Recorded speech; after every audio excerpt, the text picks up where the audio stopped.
Welcome to Fandom Post Radio. I am Kestrel, and this time we're talking about Anime Expo. So we have a slightly different crew. We have the people who went there.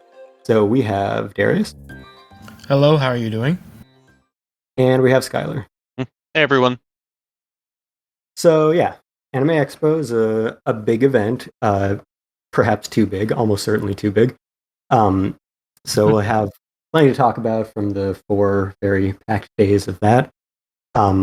It's a lot of news, obviously, as with every year. There's lots of news from that convention. So if you feel like you don't care about hearing people talk about an anime convention that you didn't go to, that's fine. There's plenty of news to talk about as well, and just good insights from the panels. So yeah, we will get into some of that. Talk about our own experiences and what came out of it, and general thoughts on the convention.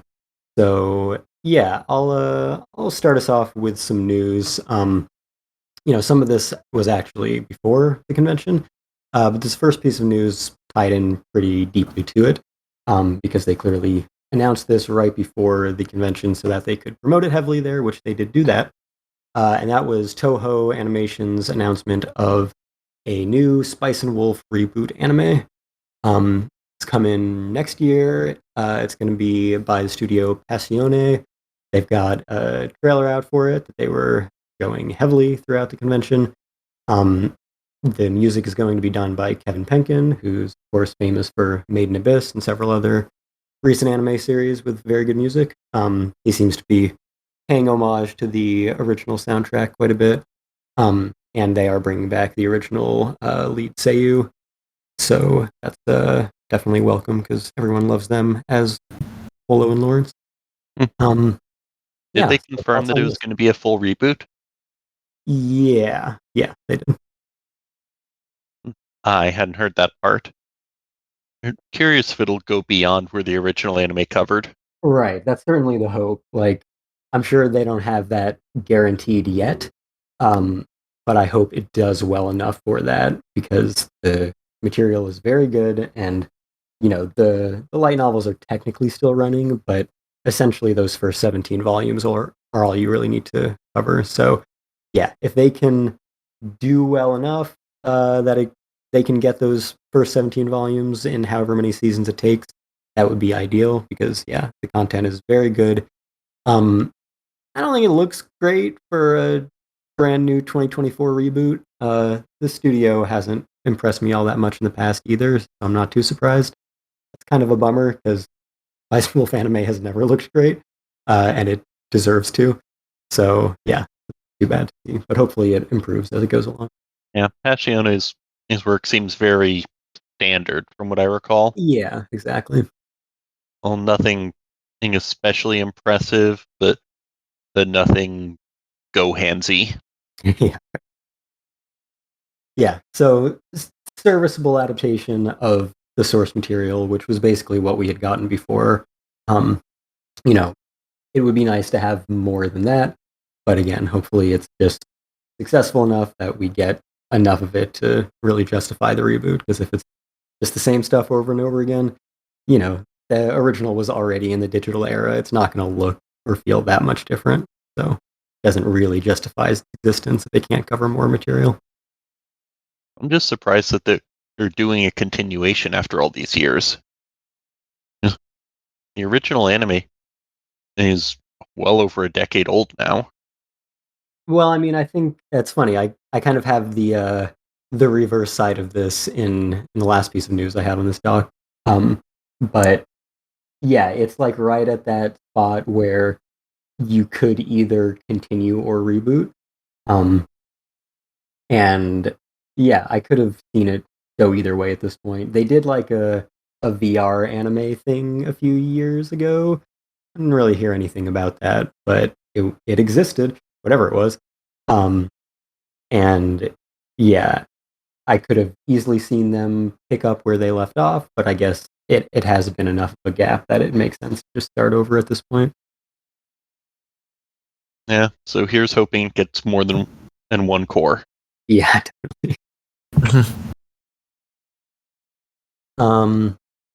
Yeah, another piece of news that this is one that I guess it was announced in Japan like right around the time that AX started, and since I was so busy all week, I didn't find out about it until I was catching up on news online like a week later. But there was a new season of Natsume Eugene Cho, Natsume's Book of Friends announced.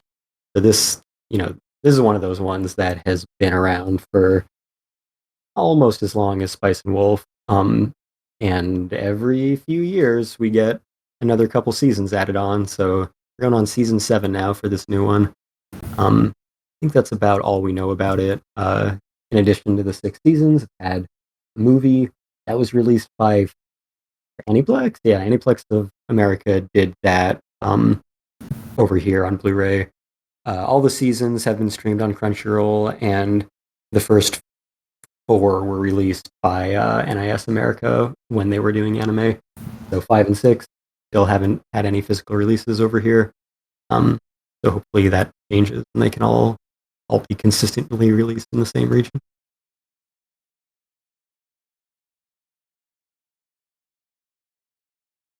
I guess no other Natsume fans here. Never seen the franchise. I know the name. Excuse me. It's very good. All right, then we're getting into some AX news here, so we can. If I made it one bit of non-AX news that was pretty important in the world of anime, if I may. Yeah. The original creator of Irresponsible Captain Tyler, also he passed. Hitoshi Yoshioka. He passed away on January. In January 13th, and nobody talked about it for a very long time. But but this news just recently came to light. He had passed away, and nobody knew that. Like I said, nobody knew that he had gone. He also was the creator of Suikoden Demon Sentry and Idol Defense Force Hummingbird, the novel series. And I was like, wow. I was pretty surprised they managed to keep this news from us, or from anybody for so long. But yeah. The family probably wanted their privacy. Yeah, Japan is. They were able to get it, considering how often these turn into media circuses. Yeah. Like, usually it's like, I don't know, a week to a month. But Japan is much better about keeping, public figures' deaths under wraps, so that their family can have privacy. And by the time that anyone else knows, it's old news. There's nothing really to bug them about. Yeah. So it's always good to see that, like, good that we didn't know about it for half a year, because that meant that, the family didn't have a bunch of people bugging them. Yeah, that's true. So yes, he is no longer with us, I'm afraid. I'm sorry, but yes, I'm sorry.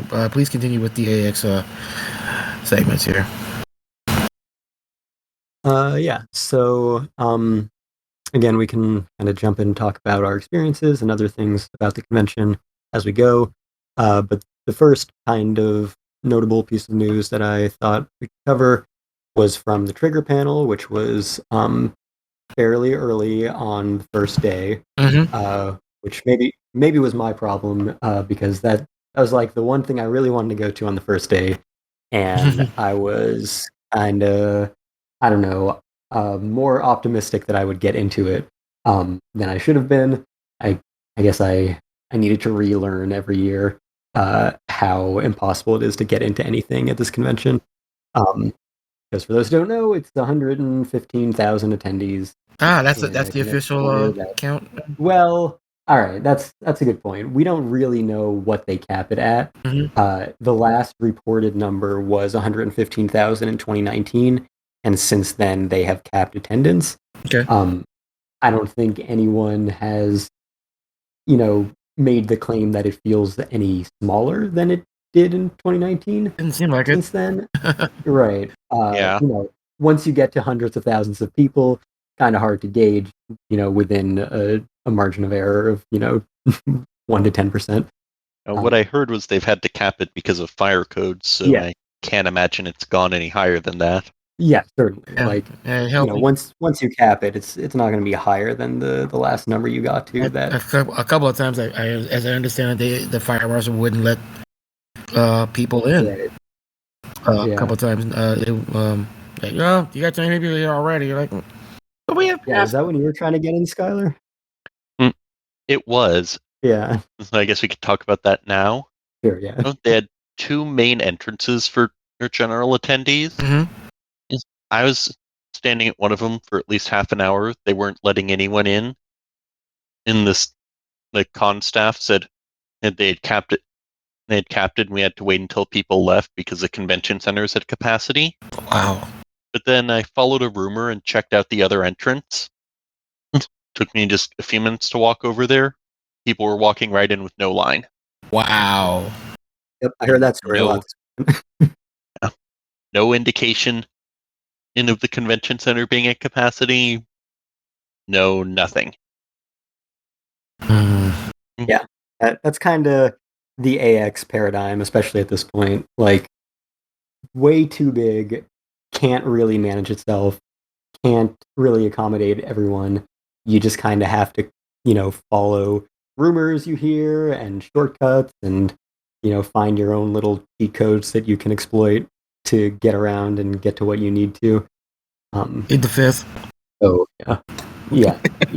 It's, I had a press badge. So one thing that, you mentioned being a normal attendee, general attendee, they did away with the premier registration this year. Yep. Which was, one thing that allowed people to, kind of pay to win, get into the stuff they actually wanted to, or at least have a better shot at it, by having, express access and stuff like that. Got rid of that. Got rid of the few like ticketed events they had last year. Last year it was just like a few Aniplex events mainly, I think, in the main events room where you didn't have to pay for anything. It was just first come first serve. You select the ticket, and that way they knew exactly how many people were going to be in that room. If you didn't get a ticket, you didn't show up. That worked just fine. Didn't have any of that this year. They also didn't do like almost any room clears unless it was like an 18 plus thing where they had to check ID.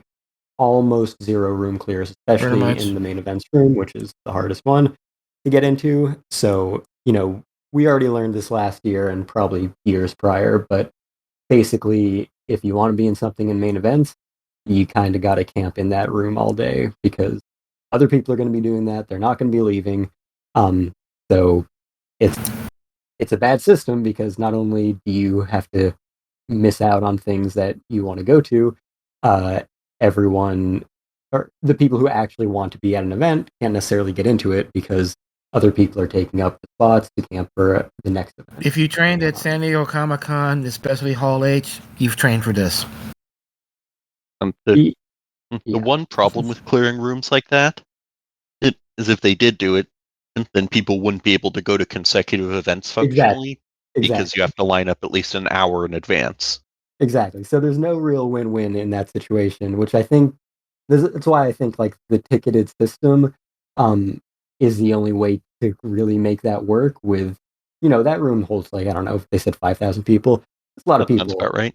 But compared to 115,000, like not all of those people are going to want to go to every event, of course, but a decent enough percentage that 5,000 is a tiny fraction of the people who would be interested.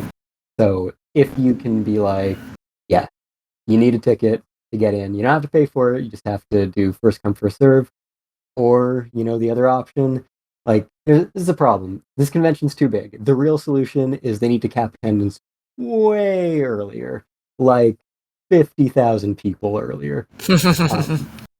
Because this caps last minute and it's a shit show. And they wouldn't be able to maybe put on as big of events as they do if the attendance wasn't so absurdly high. But it kind of makes it awful for everyone who's there in a lot of ways. So if they cap the attendance way, way, way fucking earlier, um, then it might be doable. But yeah, another option at this point is make everything lottery, which is awful. Yes, we've been Because through that. that like the big Comic Cons do that for stuff. Anime NYC does that now for everything, and it's awful and it doesn't work, and they issue public apologies because it's awful. But yeah, that is a way to make it so that you're not just subject to waiting all day in line or camping in a panel and not letting anyone else in, or having to be there at the first second the tickets go on quote unquote sale, not really on sale. And the reason Anime NYC switched to the lottery system for events, for panels, is because they tried their first come, first serve ticketing system with Hajime Isayama, and it broke Protix or JoeClicks or whatever they were using. And so then they last minute switched to lottery for everything. And that sucked and disappointed a lot of people. And like I alluded to, they issued an apology about it. So it's not great. None of these solutions are great. The convention is too big for what the convention center can hold and what the rooms can hold. And I think like at least based on like size, the DC, the Walter E. Washington Convention Center for Otakon is like substantially bigger than the AX one, and they have like a fraction of the attendance. And that's why you can actually like get around at Otakon and go to things and not just be in this horrible fire hazard, health hazard sea of humans at all times. Yeah, they still have to manage. They're having to learn how to manage some lines themselves. Otakon does. I witnessed that firsthand last year. Roughly, they were about 42,000 roughly, and they went through some growing pains, but I think they've learned quite a bit just from that. Yeah, Otakon definitely went up in attendance last year, so yeah, I'll be interested to see what it's like this year. But it's still like AX is just so in a league of its own. Yeah. Like, the next biggest conventions are all a third to a quarter of its size in terms of attendee count, and some of them at bigger convention centers. And it seems like all AX does every year is take away more opportunities to mitigate these hazards, like Premiere and the room clears and the ticketed events and all those things. So and the autograph line situation, I'll touch upon that after we get through all the like news and stuff. My condolences. Ooh, that is a thing. So yeah, this convention is a problem to attend if you have a lot of things that you want to go to, and two, especially if you have ethics and want to follow all the rules, because those do not make. Yeah, so I've used my press badge when I needed to. I I used it legitimately for a whole 5 minutes interviewing Masao Maruyama. And I guess technically this podcast is kind of me exercising my press. I don't know. But technically I didn't really use my press credentials for press purposes outside of that interview. But when lines were so absurd that I knew I wouldn't be able to get into the convention center in time for something, yeah, I'd go in the press entrance. I don't have any shame left, not for AX. So about where I'm at with that. The con owners don't have any shame, neither should we. Exactly. Yeah. That's good. So it's the unfortunate reality. Can't really have a real ironclad code of ethics and still try to get to everything you care about at AX if what you care about is lots of big panels and events and autographs and stuff like that. You just want to hang out and like cosplay and take pictures, you're probably doing okay. If you want to like go to the exhibit hall, stay home for 3 days and then check it out on Tuesday. You try to go first thing on day one. That is just the worst sea of people imaginable. So if you need to get that first exclusive item that's going to sell out in the first hour, poof, good luck. Yeah. Yeah. So anyway, all of that said, I did not get into Trigger because I did not learn my lesson from last year and did not abuse my permissions early and fiercely enough. That was a cool So panel. yeah, that's what I hear. In fact, I heard it firsthand because so they had this whole waiting area outside. There's like an area under shade for most of the sea of people. At that area, it was basically no line, just a giant mob of people. And then once that overflowed, there was like a snaking line in the blazing sun at a cool 85-degree LA sun. So once you got to that part, at least for Trigger, because like Trigger has their own kind of cult. Like no one quite matches them in terms of fan base. Maybe like the big Crazy Idol fans in some context, but if you're talking about like studios, industry stuff, nothing's gonna match Trigger. Yeah. So I should have Yeah. known once I was in that overflow area, it wasn't happening. So I eventually got into the closed off area with the shade, and I was in the middle of that mob of people, and the panel was like well underway at this point. So I went over to the inside entrance to be like, "Hey, can we get in? Any room for press?" And they were like, "No." Also, lot of miscommunication and people not being on the same page. This is every convention every year, but especially AX with the attendee to staff/volunteer ratio, and I think a lot of their staff like quit in the past year. Ouch. And there's a lot of new volunteers that don't necessarily know everything that they need to know, and nobody ever knows everything they need to know. Nobody ever communicates everything. Again, every convention, it's probably impossible with the number of attendees that show up to these things. And Although, then, yeah, go ahead. I spoke to someone who's a volunteer there, and he mentioned the convention center this year insisted on using more of their staff versus Okay. and staff. Interesting. See, that's what I was about to say. Was also there's the convention staff, the security, the people who don't necessarily know what an Anime Expo is, and don't know the specific rules or what the industry companies want to enforce or not. And a lot of the times, yeah, they were the ones. They were the only ones in front of entrances, and so if you tried to like show up and be like, "Hey, I have a seat RSVP'd for Crunchyroll at this event," they don't know what the fuck you're talking about. They're either being told not to let anyone in or to let anyone with a non-regular badge in, regardless of any context. So it depended wildly on who I ran into at any given moment. I technically RSVP'd to a bunch of panels. None of that ever mattered. Really? It was always either yes.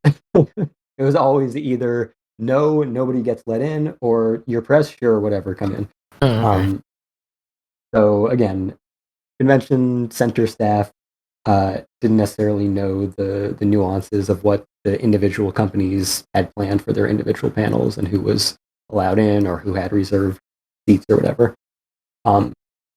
So my experience has been the people who actually volunteer for Anime Expo don't know a lot, but they know more than the convention center staff and the outside security companies they hire.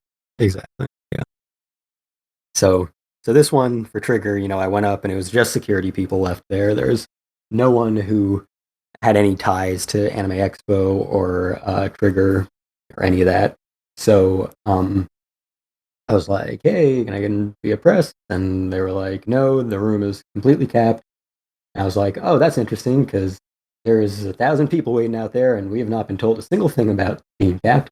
So I went back over, waded my way through the sea of people, and within a few minutes, someone came by and told everyone that it was capped.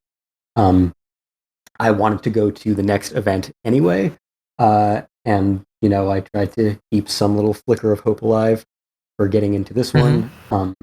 The next panel was Netflix, which, had all the Pluto stuff, which I knew about. So that was, going to be my destination either way. Again, you need to be there in the panel beforehand. So I stayed there. Maybe half the people left the line. A lot of people stayed there for, either to be in the next panel or to try to get into Trigger. And I, made my way up to the very front of the line. I think at some point before they let us in, they decided that this mass of people was now a set of orderly lines, which means that the people that you were standing next to are now in a completely different line than you, and they will not go in with you. So that was another mess. But anyway, I made my way to the very front, which only meant that I got to experience all of the uproarious applause for every little thing that happened at the Trigger panel without any context as to what was actually happening. So I was like desperately refreshing Twitter threads to see what just got announced or revealed or shown that everyone is losing their minds about. So that is perhaps the worst possible position you could be in for a Trigger panel. But anyway, of the kind of announcements they made, like I wanted to be there because one, it's Trigger, it's always a good time. Two, Imaishi was there. Three, they were showing the first episode of Dungeon Meshi, Delicious in Dungeon, which is not being shown until next year in any other capacity. That's when it's being released on Netflix. Yeah, we got to watch that, and I really wanted to see that. Yeah, it was. Yeah, that was one weird show. I mean, I've heard really good things about the manga, so I really. That was. I've heard that too. It was bizarre. Okay, I'm kind of used to Trigger having a, for lack of a better phrase, an exaggerated style. Like for, say, Gurren Lagann or Promare, or this really exaggerated style of character designs and movements and stuff. That wasn't happening here. Yeah, I mean, that's pretty specifically Imaishi's style. So anything he directed, whether it was at Gainax or Trigger, or even his one movie at Production IG, has that style. And, as kind of the chief creative force behind Trigger, a lot of the other staff kind of emulates that. But there is a decent amount of Trigger stuff that Imaishi was not heavily involved in that doesn't really have that classic exaggerated style. So I'm not surprised. This one... Or at least not to the same degree as the stuff Imaishi directs himself. Yeah, it was this really... Yeah. It's this really weird show where basically this guy ends up getting a couple of people, and they go into this dungeon where his sister is trapped, and he has this whole thing of he really wants to kill monsters and eat them. And I'm like, okay. No matter... So yeah, if it's a giant dragon, he wants to kill it and eat it. Regardless of whether it might be poisonous or not, or the meats actually mix with the human body or whatever, which they get into heavy discussion about. And it's really... Oh, what are the food animes? Toriko or... my brain's not working. Food Wars, stuff like that. It's kind of a mix of that and Dungeons and Dragons. That's kind of what I figured. That's what this show is. It's goofy, a little bit goofy. They meet this one guy who's kind of like the burly chef of the crew. He joins them on their quest. But I get the impression that a lot of the episodes are going to be them talking about the best ways to cook whatever they just ran into, and how they taste, and keep it moving. It was like it's like no anime I've ever seen. I will admit, and in this era of lots of isekai, this was kind of refreshing. So I am looking forward to the show Yes, and they had two of the lead voice actors there talking about the roles. Sayaka Shinobuji, voice of Marseille, sorry, and Kentaro Munagi, voice of Laos, the lead main character. And it was, like I said, it was fun. It was fun. I'm definitely looking forward to when it shows up on Netflix at some point. Yeah. Yeah. They did the same kind of thing last year. They premiered the first episode of Cyberpunk Edge Runners, which was also a Netflix show. That, of course, came out like 2.5 months later, not 6 months later, like this is going to. So, this is a very advanced showing. So, yeah, I wanted to see that. Not that we knew when it was coming out until this panel, I think.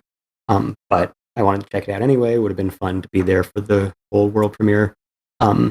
And they teased that, there was going to be some more information about the new Pantheon stocking, because they, mic dropped that at the end of their panel last year. That, there's going to be some new Pantheon stocking that was going to be done by Trigger. And we basically haven't heard anything about it since then.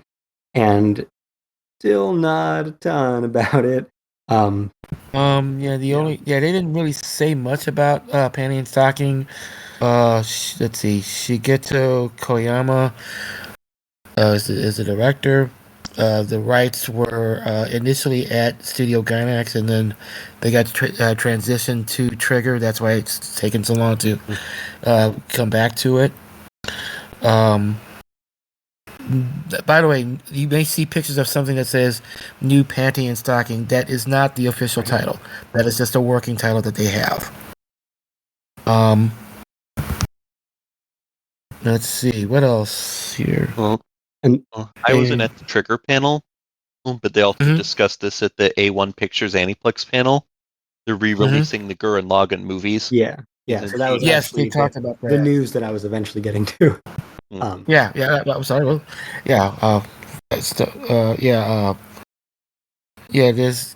I'll let you talk about that part then. So they said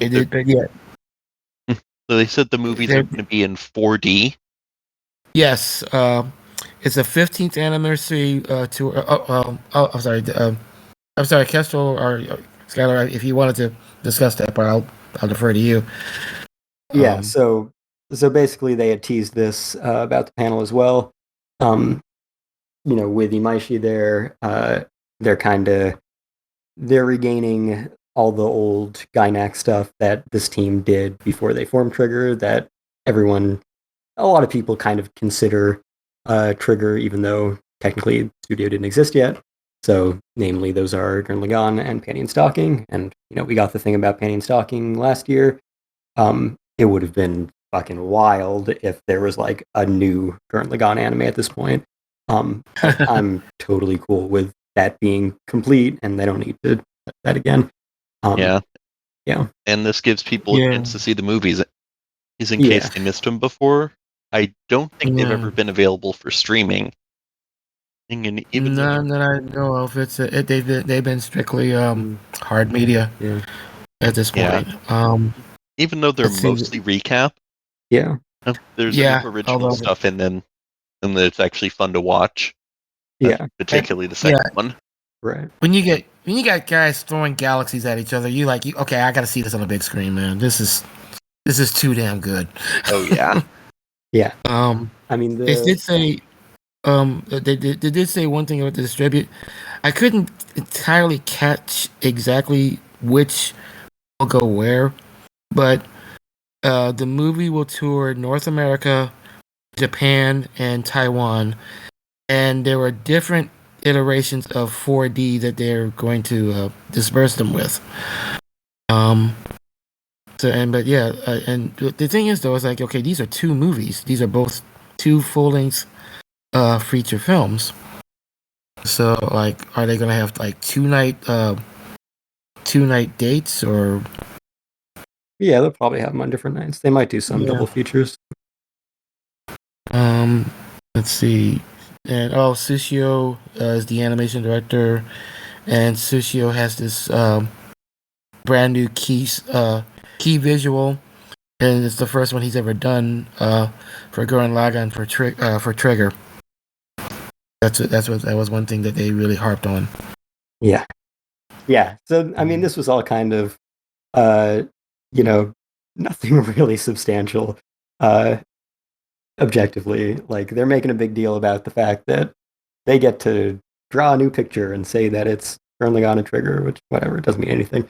But yeah, we're getting these recap movies again. They've got some cool new animation. If you've only seen the series, it's what the series does. It goes bigger, and if you thought that the end of the series was as big as it gets, nope. The second movie goes bigger, so worth checking out for that reason. And yeah, should be fun on a big screen.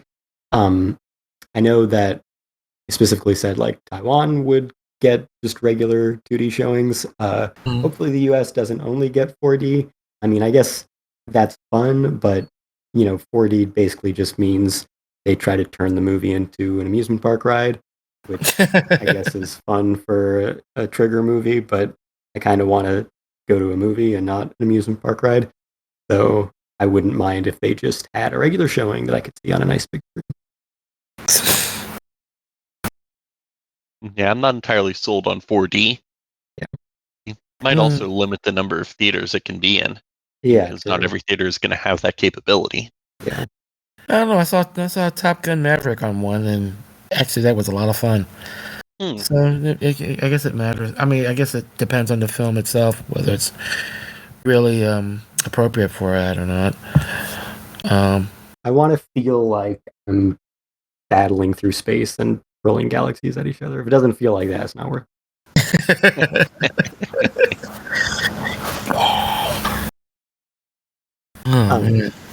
Yeah. Okay. So that was Trigger. Basically, effectively, they didn't really announce much. Like we're getting these old recap movies from. By the way, also, yeah, they said ahead of time.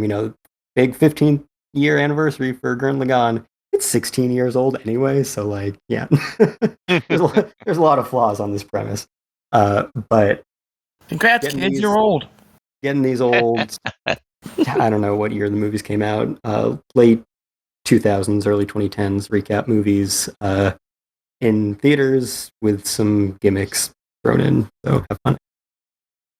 That's kind of the only announcement that came from it. Now, the first movie was 2008, second was 2009. Okay. So I guess technically 15th anniversary of the movie project. Yeah, it works. Close enough. Yep. That's Trigger. Yeah, so again, we can talk about other panels that we went to and stuff. But next piece of news I just want to get through. There was a new Gundam anime announced called Gundam Requiem for Vengeance, and it is produced entirely with Unreal Engine. Very interesting. Yeah. Yeah. That sounds more like a gimmick. Yep. Yeah, it is apparently supposed to be about the European and Xeon front, so we're going to see more of the 1 Year War from the Xeon side. Yeah, it's going back to 0079. You see more from the Xeon side. I wonder if they're banking on popularity of Witch from Mercury.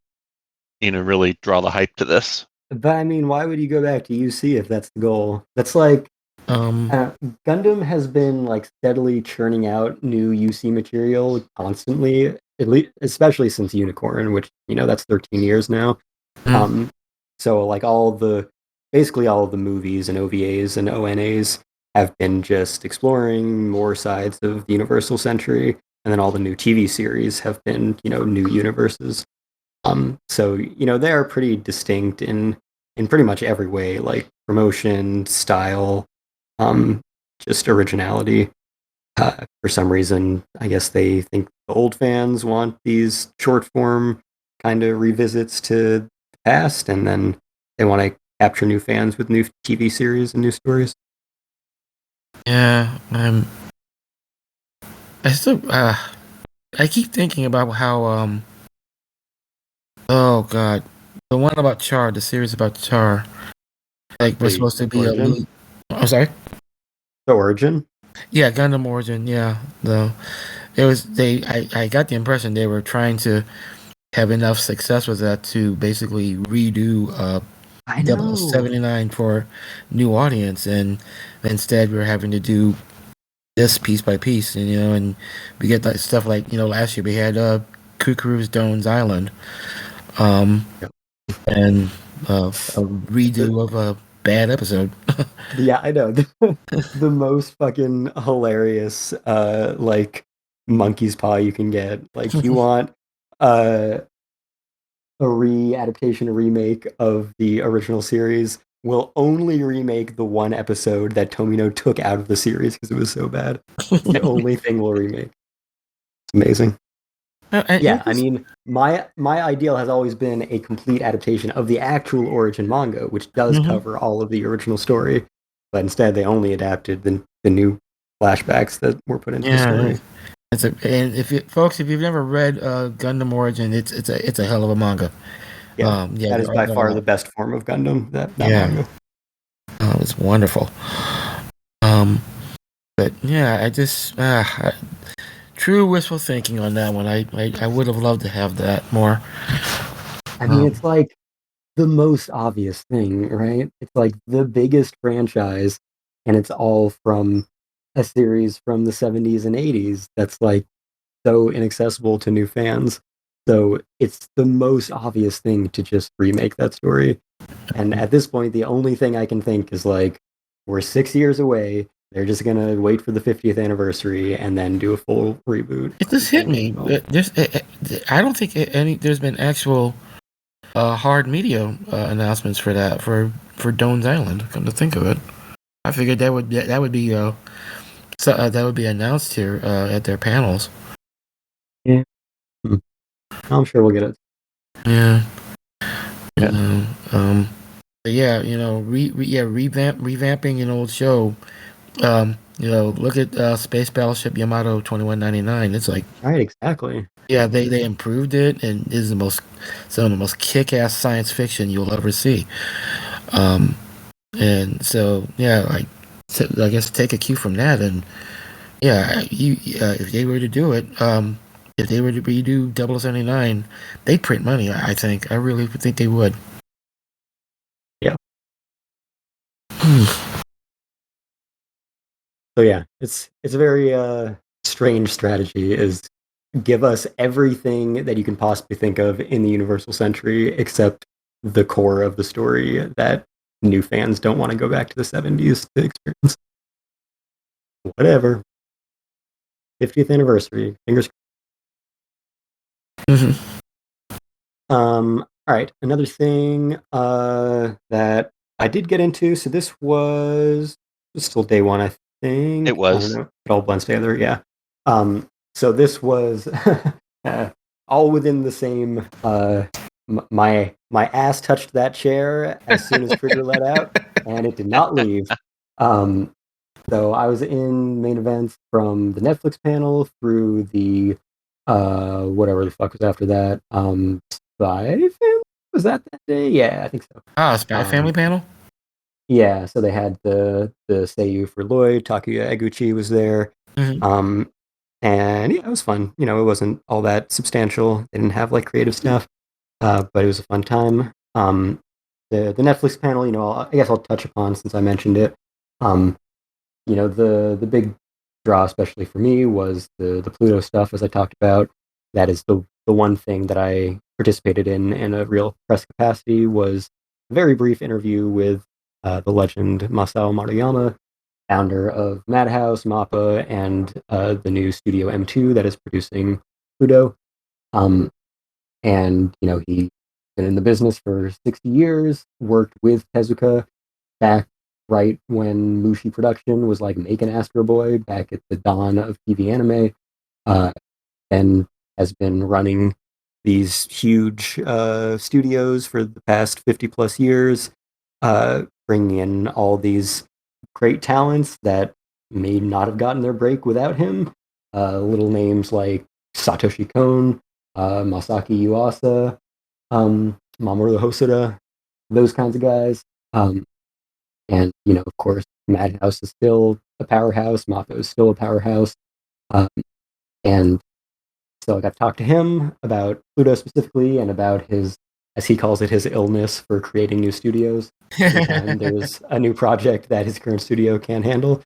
And yeah, he touched upon. It's a good thing my interview was the day after this panel because credit to Netflix, they asked really good questions because they had Maruyama there and they asked maybe everything I planned to ask him. Oh man. So I needed to come up with all new questions after that panel. But I was glad that he got to answer them in that platform that he had the time to because I really only had like 5 minutes with him. So I was glad I got to learn all of that and then still ask, a few other slightly different questions on things that weren't covered there. But, notably, he talked about, well, they revealed the release date. I knew it already, and I've watched the first 2 episodes for preparation for this. So thanks, Netflix. It's awesome. And that's coming out October 26th. So it's a Netflix thing. It's going to drop all 8-hour-long episodes at once. It's going to cover the whole story. So it's about, an episode per volume of the manga. For those who don't know, this is a story arc from Astro Boy, very loosely adapted by and in the style of Naoki Urasawa, the creator of Monster and 20th Century Boys. So you can imagine what that entails. And it is not anything like any Astro Boy you've ever seen. But it is, a very loving tribute in Urasawa's very gritty, hard-boiled, intricate style that he likes to tell his stories. And the anime is a very direct adaptation of his work.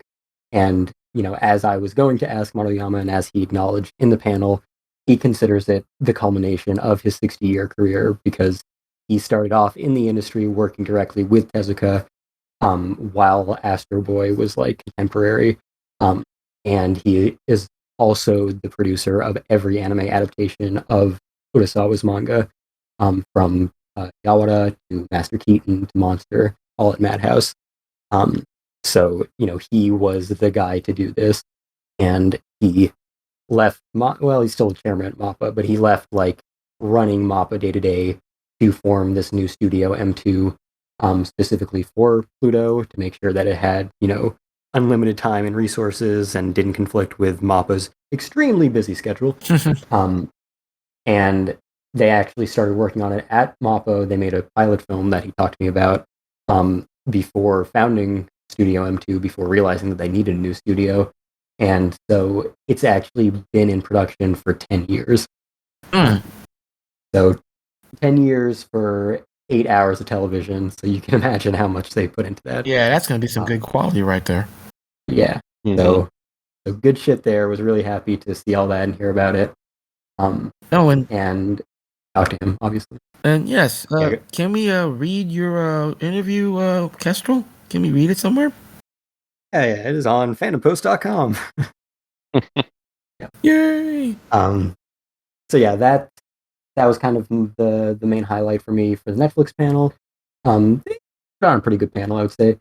But yeah, Netflix was good, Spy Family was good, and then the last thing in main events that I went to that night was the world premiere of Fate Strange Fake, which I don't even know how to talk about Fate anymore. I don't even I sat through an hour of this, and I'm like, I don't know, decently well versed in the Nasuverse, and I have no fucking idea how this is supposed to factor into an established universe. But it's basically like, it's written by Ryogo Narita, who's the creator of Bakano and Durarara. So it's got that going for it. And it is, it's very heavy on the fan service, kind of like Marvel style. Let's bring in all the fan favorites from all these different universes of Fate. And apparently they've even got their own Type Moon multiverse concept that allows these things to happen because everyone needs a multiverse these days, apparently. Essentially, I'm way too into Fate. So essentially, for a long time, the idea has been each series exists in its own universe where it's canon to that. Right. And so beyond the Stay Night Zero continuity and a few others that specifically follow each other, you just need to treat them as separate series that might have a character or two overlap. Mhm.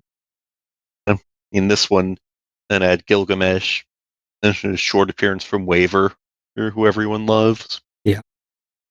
And Yeah, I I feel like mean, did you watch the whole thing? Because it went on Crunchyroll right after, right? mhm, yeah, I feel like Naruto's a good fit for Fate. Yeah, He, he his other stuff is fun of these large casts with right, exactly. Ensemble cast. very over the top personalities, a few psychopaths thrown in. Yeah. And that and I think will go well in Fate. Mhm. Strange Fake is one of those that hasn't had a whole lot of presence compared to the others. Mhm. There's the novels for it are ongoing, Right. but like most Fate things, they've never been brought over to the U.S. Mhm. Yes. Mm. To my knowledge, they haven't even done anything with that in Grand Order or in the mobile game, which typically collaborates with every Fate. Yeah, I mean, this definitely went like the other direction. Like, there are characters that I assume only exist in Grand Order that are playing a prominent role in Strange Fake, just from the first little prologue thing that we got. Um, yeah. Only a couple, well, surprisingly. Mhm. Gilgamesh and Enkidu are the only ones who are in Grand Order in this. Yeah, but like Enkidu is specifically from Grand Order, though, right? Like they No, weren't in anything before, or were they? this Strange Fake predates Grand Order. Oh, no shit. Okay, interesting. Mm-hmm. Yeah, the Enkidu in Grand Order comes from Strange Fake, not the other way Ah, around. okay, nice. Good to know. Um, let me see when the novels started. And Strange Fake began in 2015, Ah, so it actually would have been around the same time that Grand Order launched. okay. Okay, yeah. It's like I guess, kind of like if you started Fate with Zero, like I did. If you started with like the UFO table adaptations, because of course, Stay Night is the original story, but Mm-hmm. I think a lot of people were exposed to Zero first, including me. I guess Same. it's kind of like that. Hmm. Yeah, interesting. Because yeah, I hadn't played any of FGO, but I did watch the Babylonia TV series, and so I was familiar with the Babylonia Gilgamesh story with Enkidu from that. So I was like, oh, I understand that reference, but nope, it wasn't a reference. It was the other way around. Mm-hmm. Nice. And they also announced a TV series, Yes, which so that is the I'm new stuff. thankful for, since that this was really an extended prologue. Right. Yeah. So like we were watching it. It was a world premiere of this. They premiered it dubbed for some reason, which is kind of bizarre. Yeah, Um, unusual. Yeah. I mean, I don't know if this has anything to do with the business reasons, but it's kind of fitting because it takes place in America. Um, Okay. but yeah, I'm sure Yeah, there were some business reasons behind the scenes that but were not that. the dub was solid all around. Yeah. Yeah. Most It of the got Fate Scott. dubs have been. Yeah. Yeah, once they like, recast at Bang Zoom with Zero, they've been pretty solid. Uh Mhm. yeah, so they, showed this and it was good. Um I haven't liked a lot of like Fate spin-off anime. Babylonia I liked more than I expected, especially since I had no fucking idea what happened in the first 6 arcs or whatever. Um, so this one I was like, yeah, whatever. It's a new Fate thing. My ass is already in this chair. I might as well see it through. But it was pretty enjoyable, even if I didn't like get the whole multiverse reference thing at the end, or like there was like one or two characters where it's just like a Marvel movie, really. There are a bunch of Fate Type Moon fans in the audience, so you could tell when it was an established character because everyone fucking lost their mind. And most of them I knew, but a few of them I was like, okay. Mm-hmm. Um, yeah. Featured a few characters from the case files of Lord Right. Elmaloy II, Yeah. and in the background, and one who's looking to be one of the core cast. Yeah, so that was fun. It was a good time. And I was like sitting next to my friend who I guess knew less of this extended Fate lore than I did because everyone was like losing their mind about Enkidu, and he's like, who is the green haired person? I don't what. So yeah, we were like, wow, that was fun. Is there going to be more? Wasn't this the only thing that was announced for it? That seems like we need more. And then yeah, they came back on stage. It was two directors behind it, so they both came back on stage and announced that yes, it will be getting a full TV anime series. So that is good because definitely it needs more. Yeah. I'm curious how they're going to go about it because putting aside Grand Order, this is, I believe, the first time any Fate spin-off has been adapted that it was ongoing. Or actually, Fate Khalid, it is ongoing. Yeah, right.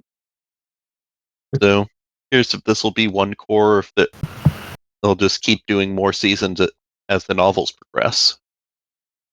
I remember back in 2013 to whatever when Collide Liner was the only thing that we had other than the old Dyname and 8-0. Now look at us. Everyone gets a fucking Fate these days. Grand Order by itself has enough room for them to adapt and make about 5 to 6 more anime series at least. Really? And even outside of that, just the success of Fate that Grand Order has spawned means that anything with Fate in the name is going to sell. So let's adapt all those old video games and light novels and manga and weird shit that people came up with. That's why I figured this would be getting a full series even before they announced it. Yeah. Fate is too popular for them to do an entire spin-off as just a TV movie. Right. And they didn't give us a release date. So I'm guessing it's still somewhat early in production. Yeah. Yes. Early next year at the absolute earliest. Definitely, yeah. But yeah, the first little taste of it was, good quality, well directed. So they can keep that up for the series. It should be a good time. Oh man. Yeah. Another fucking wild announcement we got. There's another panel I was not at. I didn't really make it to most of the studio panels this time around. I guess I was too focused on series specific panels and stuff like that. Autographs, events, concerts. But Wit Studio had a panel with Warner Brothers Japan. Yes, I did go to that panel. Oh, that was nuts. Suicide Squad Isekai. Yes. Which is exactly what it sounds like. It's going to be... sounds like a Mad Lib. Yeah, it does sound like Mad Lib. Yeah, they said flat out, cause I went to that one on, it was on Sunday morning, or at least it felt like a Sunday morning. And we had people, Hiroyuki Omori from Warner Bros. Japan, and George Wada from Wit Studios to start. And they did the Japan, the Warner's sizzle reel, the Wit Studios sizzle reel, and basically, he's like, we really want to do DC stuff. We're all really big DC fans. And he's like, how did Wada get involved in this? And all Wada does is stands up, opens his shirt, and he's got a Batman shirt underneath. They're all DC fans. Wait, did you just reveal Batman's identity? Possibly. I'm sorry, but hey, there are Batman manga. I'm just saying, man. Yeah, but they basically said they made an original story, focusing on Harley Quinn as your lead character, and they basically just said, we want to do an isekai where the Suicide Squad is dropped into various isekai worlds and goes nuts. That's the premise. And they showed the character designs sheets for Harley and Joker. It's them to start, but there will be more characters added. And in the trailer, you can find the trailer online, and you see an angry Amanda Waller. And again, there's not an angry Amanda Waller. It's just her, apparently directing some of the action of this. And they also had, let's see. As far as Japanese crew, yeah, I mentioned Wada and Omori from. They were the initial people they showed. And then producer Sho Otani, assistant producer Kesuke Ariga. They also joined the channel to talk about different things. They've had screenwriters Tapper Nagatsuki and Eiji Umehara. They were expert screenwriters at Isekai, so they hired them specifically for this project. And yeah, we love Isekai. We get to go nuts and have fun with this. They got this beautiful, there's this beautiful picture of Harley Quinn that you will get to find. Is from a man named Akira Amano, the character designer of Psycho Pass. And Wada basically said, when he thinks of Psycho, he thinks of Harley. It was just an interesting match. And so, and he said, yeah, Joker was a very difficult character to tackle because there have been so many iterations of him so they wanted to make sure they made their own version of the Joker for this, and not have anything, not have be a takeoff of anybody else, as it were. Oh, the director. Wait a minute here. Okay, here we go. Eri Osada of Jujutsu Kaisen, and she came out wearing a mask. I can't remember. I can't remember the Japanese character of the Batman and the Outsiders. I think she's with the Suicide Squad, but I think she was trying to emulate that character when she came out. But yes, they're very, very happy, and Wada said, if this is successful, expect more DC anime to be coming out from this. He said this directly. Said also the animation quality, the monsters are going to be 3D CG, while the characters are going to be drawn 2D. Yeah, that's mostly of what I have from that panel. But yeah, the moment that was announced, oh god, that crowd went crazy. Just completely insane. And it was a lot of fun to watch that. So yeah, notably the director is an interesting choice because she hasn't directed any project before. She's only done episode direction for a few series. But yeah, the writers. So Tapping Nagatsuki is specifically the original creator of ReZero, which is of course very beloved isekai series. And Eiji Umehara was one of the writers of the anime adaptation, and then the two of them also were the two creators and writers of another WIT Studio original, Vivi, which is not isekai at all. But yeah, they have worked together in this capacity on that series. And yeah, of course, Akira Amano, the character design for Psycho Pass, and I guess everyone's forgot that he wrote a several hundred chapter manga series that got a several hundred episode anime adaptation called Reborn. Everyone just loves Psycho Pass now. But yeah, that's character designs, and the music is Kenichiro Suehiro, who also did the music for ReZero. So yeah, a lot of ReZero staff, VV staff coming onto this. Quite a bit of potential with that kind of staff. Yeah, totally. Worst case, a concept like this, right? No, it will not. Yeah, it sounds so bizarre, but like WIT Studio, like they have such a high standard of quality, and most of they've been focused on a lot of original stuff in the past few years, and most of it hits pretty well. Like they're pretty good. Yeah. Wit also did a panel earlier in the weekend, also with Production IG. That was pretty fun. That was pretty fun too. Mm. I'll get into that a little bit more later. I want to let Skyler talk about a panel that he went to that I know that he was really excited about. I saw it with him, but I'll let him take lead on the one about A1 real quick. Well, last thing about the Suicide Squad Isekai, Oh. I just love that earlier in this year, James Gunn had his whole like DC Hold on a reboot second. spiel. Oh yeah. And he's specifically like, DC has just been handing out these IPs to anyone who'll take them and doing all these weird things that don't belong. We're going to keep everything in-house and consistent and single canon.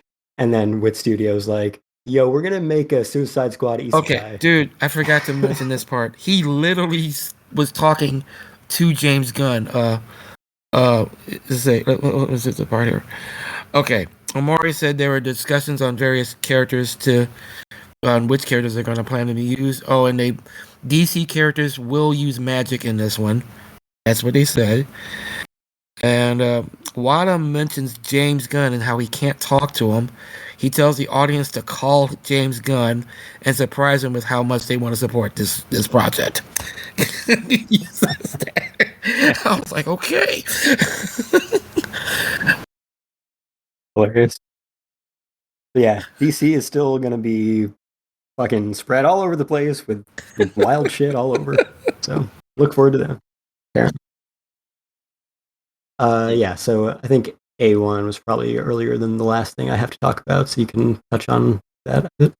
Yeah. So part of it was fairly typical industry panel for Aniplex, just trailers for various shows they've licensed, mostly stuff that's already aired. But the more interesting part was having some of the staff from 86.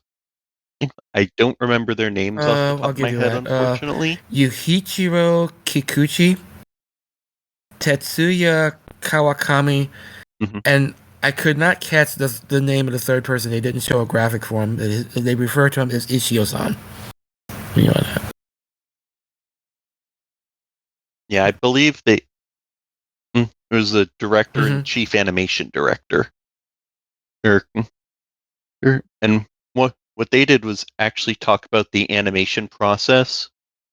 That's including through some slides. It's showing the steps of storyboards, layouts, key animation, in-betweens, and how anime is actually made, in which you don't always hear a lot about at these conventions. A lot of it is promotion and for upcoming shows or discussion and of shows that have just aired. And so it's interesting to hear this directly from people who work on anime. I loved watching that. I really loved watching that with it. Yeah, that was great. Yeah, I did too. It was just fascinating to hear their perspective. I'd heard bits of this before through places like Sakuga Blog, but then it's different hearing it directly from the people who work on it. And there's a good question asked about how many frames go into an anime episode. And they said for in-betweens there were, I don't remember the exact number, but several thousand. And for a 24-minute episode. Yeah. Just mind-blowing to me the amount of work it takes to produce one episode. It humbles you. You're like, dang, sometimes these guys look a bit haggard when you see them at cons. Like they've been like working all night, and then you look at you see a panel like this, you're like, okay, yeah, the homeboys need to rest. You really do. Exactly. Yeah, I always, all these panels that have just like producers and voice actors, I'm like, okay, whatever. But yeah, anytime they have like directors and animators, I'm all about that. and they have like live drawings and going into the process, all that kind of stuff is way more interesting. Agreed. Yeah, so the last like real piece of news that I had was from the Crunchyroll panel, which is one of the only industry panels I really attended. That's where I finally found you. But that's right, yeah. Yeah, so it was like these industry panels, even at AX, even if they try to make them big, are mostly not that exciting. And we've reached like an interesting paradigm at this point, especially for like a Crunchyroll panel, because it's like at this point the default is everything is going to get licensed by Crunchyroll. So them announcing new licenses doesn't mean anything because that's just what we assumed would happen to every new show anyway, and it's an exception. Or if it goes to High Dive instead, it's sometimes. Yeah, it's like, oh, this is the one Sentai show this season. Okay, cool. But everything else, we're like, yeah, of course Crunchyroll licensed it. They license everything. That's just what happens. And these are all, shows that are in the future, because everything needs to be licensed way ahead of time now. So a lot of it doesn't mean that much anyway. So the one thing that they need to do to like, actually make their panels interesting, one, have guests, two, have like premieres of new trailers. So they did that with like Solo Leveling. They premiered a new trailer for that. I'm looking forward to that. They had like the director of Link Click and Heaven Official's Blessing, all the Chinese co-productions that are really good these days. He showed up for a few minutes there. And then their big announcement at the end was the third thing that you do to keep these things, interesting, which is, you're on production committees at this point, and you actually make the world announcement of brand new anime productions. And so in this case, it was the other side of the Spice and Wolf situation, which is a series from a similar era getting a new season rather than a reboot. Black Butler. Yeah. And it is, obviously going to be on Crunchyroll since they announced it. It's coming sometime next year. It's going to be Cloverworks taking over, which, they were split off from A1 since the last Black Butler, and it was probably the A1 staff that became Cloverworks anyway that worked on the previous seasons and movies. Unlike Spice and Wolf, we've been getting more Black Butler a little more recently, so it makes a little bit more sense that they're just continuing it instead of rebooting it. But it has been, a minute since we've had any Black Butler anime, so yeah, it was pretty big news. Crowd definitely went nuts on that one too. Yeah. Yeah, I haven't seen the series, but I know even today it still has a decent sized fandom. I mean, a lot of people seem to think back fondly on it. Yeah.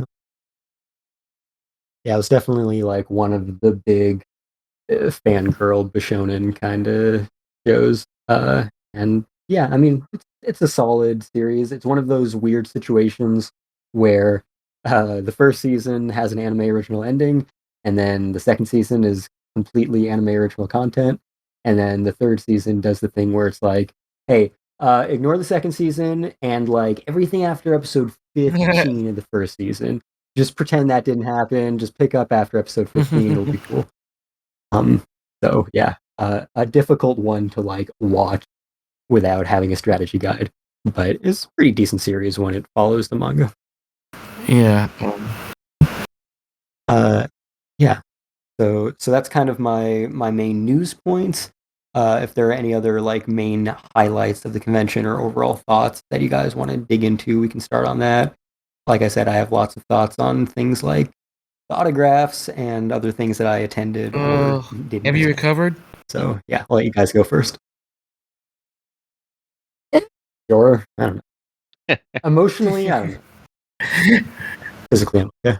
Yeah, physical recovery takes a few days. Yeah, Emotional takes a few years. yeah. For me, one of the interesting events was the Asagiri Kafka the panel. Well, it's the creator of Bungo Stray Dogs. I didn't get to that. How was it? He came. It was interesting. He came on stage wearing a mask, never showed his face. He had some good comments, in particular when he was asked about the literary influences. He talked a bit about how he's actually had people come up to him and then say they got interested in classical literature because of Bungo That's Stray interesting. Dogs. And read. Mm-hmm. He said that's one of the things he was hoping for. It's certainly an interesting combination in literature, Japanese and Western, in the guise of essentially a shonen action series. Right. It was interesting to hear from him. I got the impression and he was a thoughtful guy. And of course, they had the premiere of the. This would be the 5th season now. Now, which is off to a good start, and essentially continuing the arc from the last season. One thing that surprised me was for the premiere, the room completely filled up. And there was a lot of cheering. I didn't know Bungo Stray Dogs was that popular. Yeah, I mean, I think it's probably another one that has like a lot of fans of Pretty Boys, but you know, we're on 5 seasons and a movie, and I think some live action adaptations at this point, and like Stage manga plays spin-offs and stuff, and like stage 3 plays. novels, Yeah, spin-off yeah, manga. yeah. So yeah, it's Turning into fate. well, this is just every successful It will be franchise. fate in the end.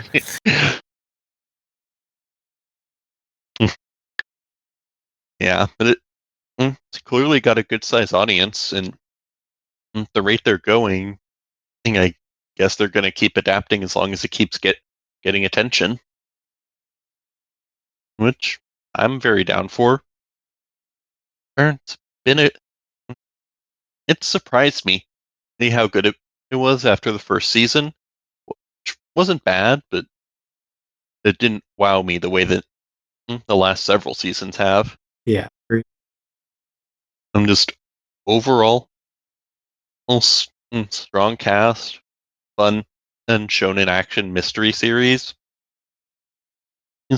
And all the literary nods and the character names, their abilities, and that sort of thing are fun, even if I admit I get virtually none of them. Yeah. Yeah, it was funny because like, you know, I knew that was the references that they were making from the beginning, but it was all Japanese at the beginning.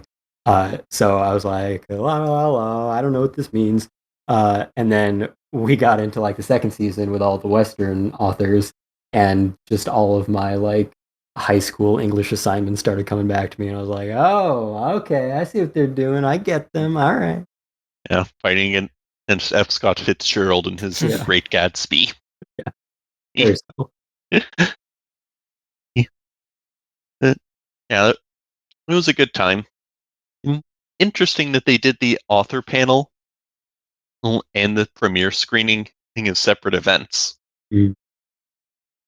And the Q&A with Kafka, it was actually the first event I went to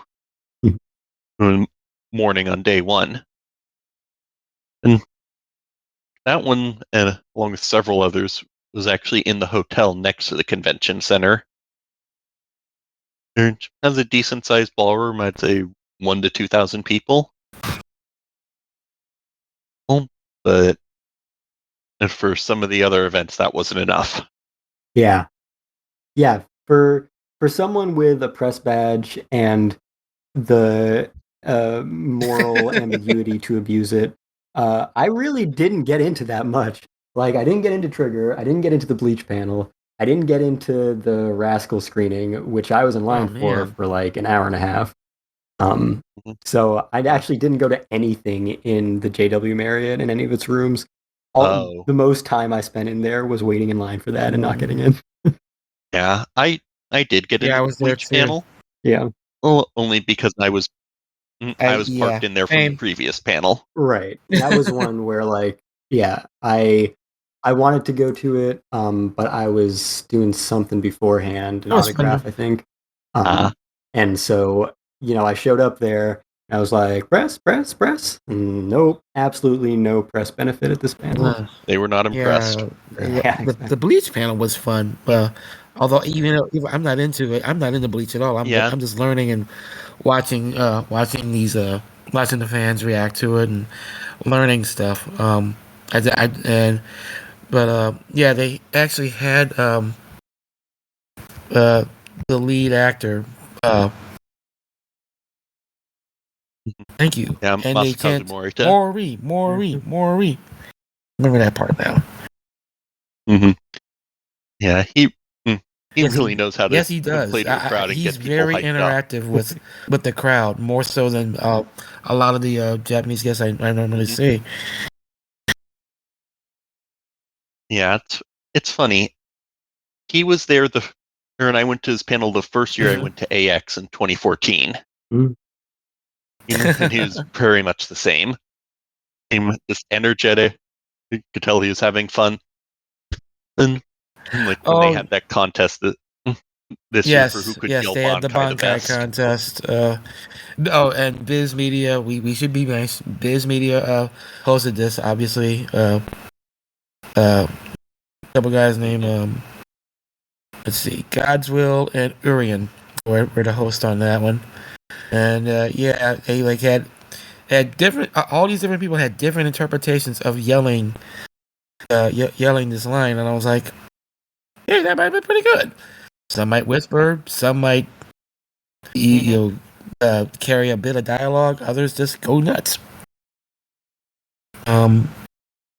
Yeah, I did. Yeah, that was. I mean, I like I said, I don't know very much about Bleach. I'm guessing you do know more about it than I do. Mm-hmm. Yeah, I mean, I grew up And watching it on Toonami. Yeah. Well, just Adult Swim at the time. oh yeah, I would have love. been I Adult did say Swim. I have to say I loved how they kept he kept bringing that up. He's like, I keep meeting all these people who grew up what's the original Bleach, and now I'm meeting them, and they're stronger and older adults and everything. And it was oh god, like dude, you've been doing this for a long time, like, and you're still connecting with them. Yeah, even though he Yeah. looks Yeah, like he's I turned 25, he's like in 51. his 50s. Yeah. Yeah, the anime premiered in like Yep. 2004, 2005, something like that. Yeah. It's still wild to me that we're getting more Bleach now, And it's so good. Oh, Bleach is good. It was never good. right? You know, I think like it was a formative show for me, Yeah. but also parts of the adaptation really don't hold up. Yeah, what I always say about the Thousand Year Blood War anime is Bleach is as cool to me at 30 now as I Okay. thought it was when I was 15. It's finally come around to what my little 15-year-old mind imagined that it could be. Mm-hmm. Lavish production and much better pacing. Like 4 or 5 chapters there's each episode. I'm enjoying this arc in the anime more than I did in the manga. Oh Really? yeah, it was garbage in the manga. Mm-hmm. Although I do get a kick every time about them trying to figure out the pronunciation for the villain. Yuhawaka. Yeah, in the Japanese Okay. pronunciation is Yuhabaha. Yeah. It's officially written YHWACH, and it's supposed to be Oh, based on wow. the Hebrew name of Okay. God, Right. and in a Germanic form. That's Yeah. So The translate. yeah. Oh, go ahead. I was going to say, so of course now we have the English version of the Japanese version of the German version of the Arabic name of God. Mm-hmm. The translator I noticed gave it a slightly different pronunciation from the dub voice actors Mm. because it's essentially impossible to figure out from how it's written or so said in basically we have the Japanese. meat salad Yeah. version. Oh my goodness. Mm-hmm. But either way, it's nice having Bleach back and getting such a Yeah, there's lavish one thing that's adaptation. interesting to me. It's amazing. They basically said that the first one was more or less from the manga, and that this new version is apparently supposed to be having a bunch of scenes that are not in the manga at all. Yeah, The, so the first core is the same. They added several scenes. right. Because this arc in the manga, like, it was very clear when Kubo was trying to draw shit out, or his editors wanted him to draw shit out, rather, and it was very clear when they were rushing him through something. So this is like the ideal version of the story that he wanted to tell, where he is working directly with the anime staff to, expand all the parts that were rushed and condense all the parts that were drawn out and actually make the perfect product. I mean, Morita mentioned at the panel, Kubo even attended the recording.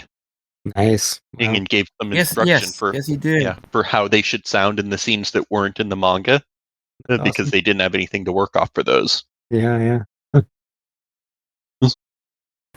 Yeah, he was happy about being able to ask him about the original works and how to really play it out. Yeah, got that here. Wow. Jeez. So it's impossible for me to not segue from this into the autograph situation. Oh God, I'm sorry. So autographs at Anime Expo. Again, you have your 115,000 attendees or so. Got a handful of guests. They got about 50 to 75 guaranteed autograph tickets per guest, and about 50 additional standby. So the guaranteed ones aren't necessarily guaranteed. So what that has meant for AX, since it does not do any sort of like lottery or pre-ticketing system for autograph tickets, or lining up ahead of the actual signing, you have to get all of your tickets at 8 a.m. On the day of the signing.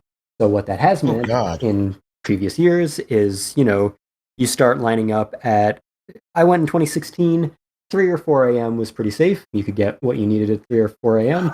You slept on the streets of downtown LA for a few hours, got your ticket, passed out in your hotel for a few hours. It was all good. Last year, you probably need to be there by like midnight, maybe a little earlier if you wanted your good guests at 8 a.m. This year, for some reason, there is this absurd economy around Funko Pops signed by voice actors. And there was a literal cartel at Anime Expo to get these Funko Pops signed by the Japanese voice of Ichigo Masakazu Morita and flip them immediately on eBay and other third-party selling platforms like that. And these guys were so dedicated, so sure that they would make so much money from this endeavor that they were camped out at 9 p.m., 6 p.m., 6 p.m., 6 p.m. And you might say, The well, night before. that sounds like the logical next step. But this was 6 p.m. on Friday for signing on Sunday. So they were camped out for Friday night, the entirety of Saturday, and the first 8 hours of Sunday to get an autograph ticket. So this is, of course, absolutely absurd. And there were like 30 people there already on Friday night. And it had probably doubled by 6 to 9 p.m. on Saturday night. Which is still, the very earliest you would imagine anyone lining up for the next day. So, by the time that anyone would reasonably think of lining up for a person, not even reasonably by AX standards, you already had at least 60 of your 75 autographs accounted for.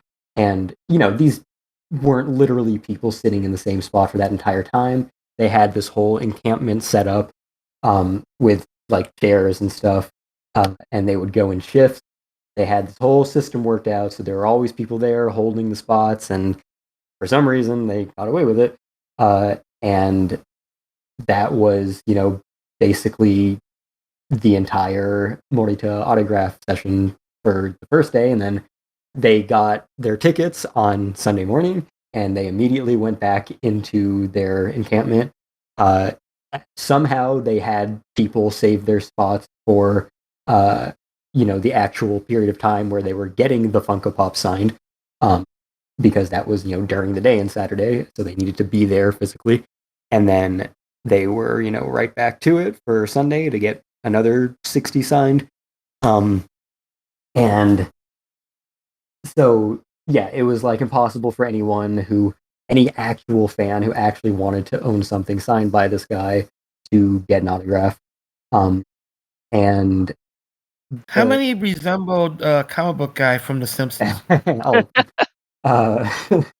So an impressive level of not having a life. yeah, so these guys took all the autograph tickets from the fans. I got one through knowing a guy who knew a guy. So I did get an autograph. But what that meant was I got to be in the autograph line while all these guys were going up, and also they were all like taking their sweet ass time and like talking to him and arguing about the rules and like hugging him, which you weren't allowed to do, and taking pictures, which you weren't allowed to do, and specifically using this not because they were fans, but as like certificates of authenticity that Morita actually signed them, so that they posted these pictures that were not allowed to be taken of them hugging this voice actor who was not allowed to be touched on their eBay listing to be like, see, it was really him. This is me hugging him. So just the fucking worst humans. And they would all go up there, and one of the things that they were arguing about was like everything was supposed to be personalized so that you wouldn't flip it, so that you would actually keep it and would actually go to fans. So they were arguing about that because, of course, you needed to sell it, so it couldn't have someone's name on it. So they had these little like sticky notes that they were passing around where you had to write your name, and every single fucking person in that line, one, they had a Funko Pop, which we all knew they would. They were all organized. They had like these boxes where every time someone would get the Funko Pop signed, they would put it into the same box. So they were completely blatant about the fact they were all in this together, working for this same system to sell them. And they, when they got the little sticky notes that were like, write your name so it's personalized, every single person wrote Ankai or Zangetsu or Getsuga Tensho or some combination of those three. So I think I was the first person, maybe one of 5 people who got their actual name and got anything other than a Funko Pop signed. And since they were taking so long arguing about the rules and talking to this guy and everything else, they pretty early on told the entire standby line that none of you guys are getting in. And basically, the standby was the real fans who actually like waited for this ticket to get something for themselves, which is what you're supposed to be there for. So they all got booted out. Fortunately, a few of my friends, again, you just have to follow rumors or like be the squeaky wheel, color outside the lines, because a few of them like went up to staff and complained about how it was being handled, and some of the staff just like scribbled on their standby ticket and were like, come back tomorrow and we'll sign. So fortunately, a few of my friends did get their stuff signed. Eventually, everyone that I know that wanted it and like got a standby ticket got at least something signed by Morita. So like, one of my friends wasn't going to go through all that again. So Morita signed a poster as well as whatever item he brought him. So I just gave my poster to one of my friends. So everyone that I knew ended up happy, but I would say a good 99 point some number of 9% of Bleach fans at that convention did not walk away with what they anticipated or wanted.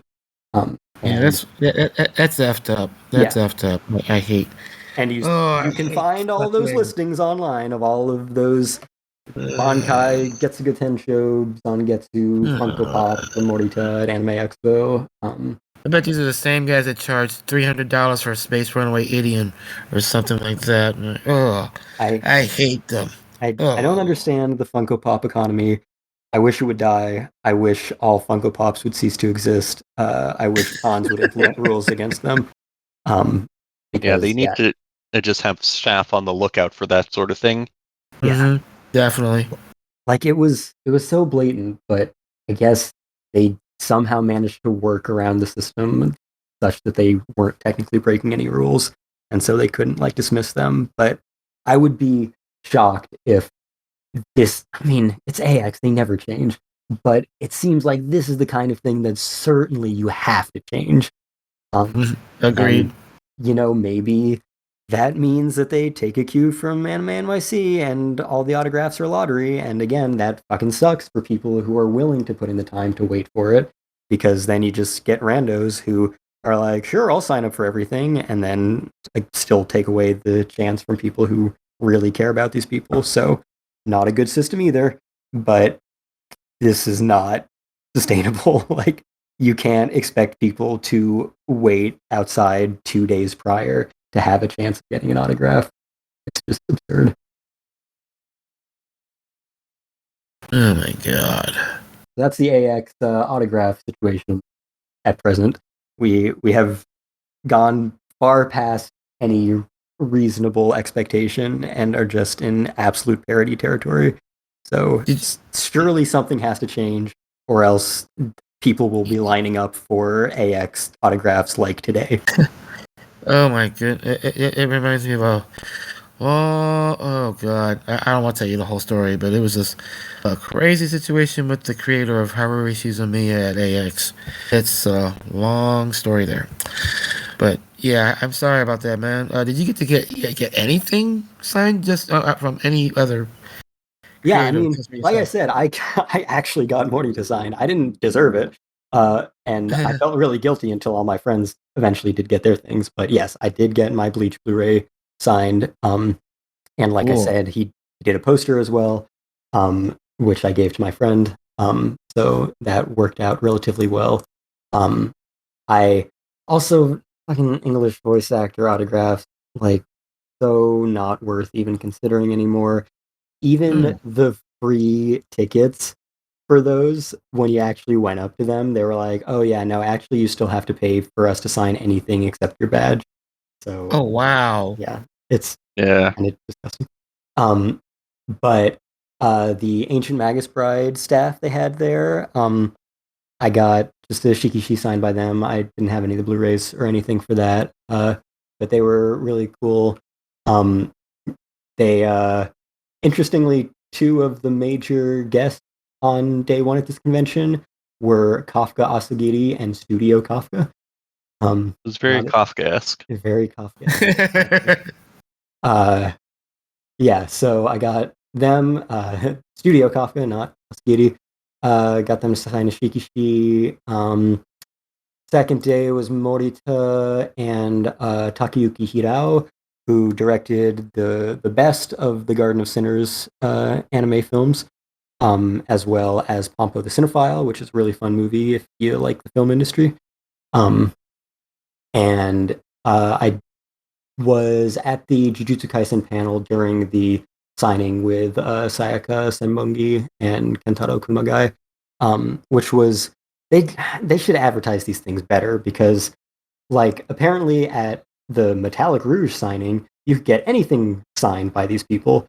But at this signing for these specific guests, you could only get the Delicious Dungeon poster they were giving away. So very Mm. misleading. Because if I knew that, I mean, I'm glad I didn't go to their signing. But turns out my friend got a poster signed for me anyway, so that's cool. But if I Yay. knew that, I would have gone to the fucking Metallic Rouge signing, because it had the character designer of Cowboy Bebop, and I just assumed he was only signing the Metallic Rouge poster or whatever they had. But if I knew he would sign Cowboy Bebop, I sure as fuck would have prioritized that. But Um. anyway, so I got that poster unexpectedly. And then day three, I got my Promised Neverland Blu-ray signed by Koshu Nie, who did the endings to that and performed at the concert the night before, which was awesome. didn't particularly care about anything else about that concert. Way too fucking long. I really wish I could have gone for just Koshu Nie because they were definitely worth it, and it was their first appearance outside of the U.S. period, which is awesome. But I wasted a lot of time, almost falling asleep to all of the other artists while I could have been going to an array of very exciting things that were overlapping with it. So yeah, a bummer about that. A bit of sunk cost fallacy in that I had bought tickets, so I felt like I needed to attend that over everything else. But also, weirdly, they put this like random artist from I think Atlanta as like the headliner after What? these like prominent Japanese artists who work in actual anime. Uh, so I couldn't have even known when the artist that I cared about went on. Otherwise, I would have maybe tried to plan it better. But yeah, it was worth it just for them. Yeah. So I left before they had the last performance because I saw it was someone yeah, I hadn't heard of. yeah, everyone did. Yeah, I was mainly there for Millie and Koshu Nie. Mhm. Because, not gonna lie, I listened to the opening from Executioner and Her Way of Life all the time. Yeah, I hadn't seen that show, so I'd only heard them in Goblin Slayer, and I had forgotten that opening. But once they started playing it, I was like, oh yeah, this is a really interesting opening. So that was kind of cool. The sound was really bad though, especially for the vocals, especially for Millie. It was rough.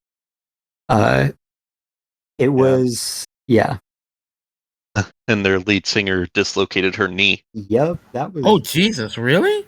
yeah, Yeah, I thought it was part of the performance. yeah, me too at Like first. she kept singing Yeah. and Oh didn't my even miss a beat. goodness.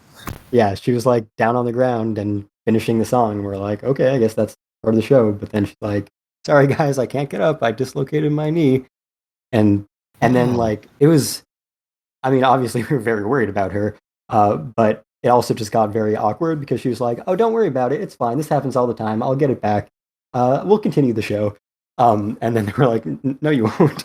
Yeah, probably because the staff for the theater didn't want to get sued. Yeah, exactly. So she was like, "No, it's back. It's fine. I'm standing up. We'll do some more songs." And then they were like closing the curtain as she was like, "Please, can I play more?" It Yeah, was My very, goodness. yeah, it was very sad and awkward and bizarre all around. I respect the dedication though. Yeah, Wow. I think and it was near the end of their set anyway. Like yeah, it was going to be their second to last song or something. right. They had already kind of like filled up their hour. So, but yeah, they didn't want any liability from that. Yeah, I mean, It- thankfully she was okay. yeah, it was cool hearing like her anecdote about the fact that she's not Japanese. She lives in Japan now, but she is like Chinese Canadian. And when she was living in Canada growing up, she was going to AX as a regular attendee, and she was like making Vocaloid songs with her friends. And then she eventually moved out to Japan and became the front woman of this band that is now doing anime theme songs and is finding all the success. And now she's back at Anime Expo as a prominent performing artist at their big concerts. So that was really cool to hear. Yeah, Oh man. the other thing that surprised me was the first two artists. Mhm. Those both spoke fluent English. I thought Yeah. there would be a translator. Yeah, it was very impressive. I see that a lot with like musical artists. I guess just touring around the world, maybe you pick it up more, but it seems like, yeah, frontmen, front people of bands and solo artists are always like really good at English. Yeah, I mean the lead singer of Koshu Nie was the only one who didn't speak fluent English. Yeah, yeah. Oh. That's some crazy shit. And uh, also closing ceremonies usually kind of worth skipping. But this time they had a little mini concert from Koshu Nie. Oh really? Yeah, so that was nice. They played the Jujutsu Kaisen song again because everyone loves Jujutsu Kaisen. You can't have them on a stage at an anime con without them playing that song. Obviously. Yeah, that got a lot of Cheers, and yeah, they're great. They're like I love their music so much, and it's just as hard live. So I was really happy to see them. Oh man. Um. Actually, if I may, I'd like to talk about one panel more or less because it really was amazing to watch. Just real quick. Mhm. I did go to the Studio Bones panel, the Mm. 25th anniversary. Oh, same. Oh, Go you were ahead. there too? Yeah. No, yeah, Ah, yeah. I was parked in that room all day. I I can't think blame you you, bro. chose the right room to park in, from everything I'm hearing. Yeah, it was great, man.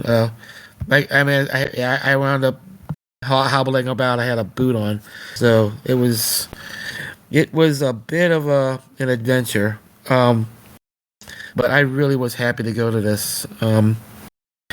It's like Bones has been making so many good projects and everything, but I didn't know just how much stuff had really been going into some of the stuff, some of the titles for from both Masahiko Minami and Toshihiro Kawamoto, even their careers before forming Bones and things like that. And so people, naturally people um, were cheering whenever stuff from Full Metal and Cowboy Bebop got shown and discussed and everything.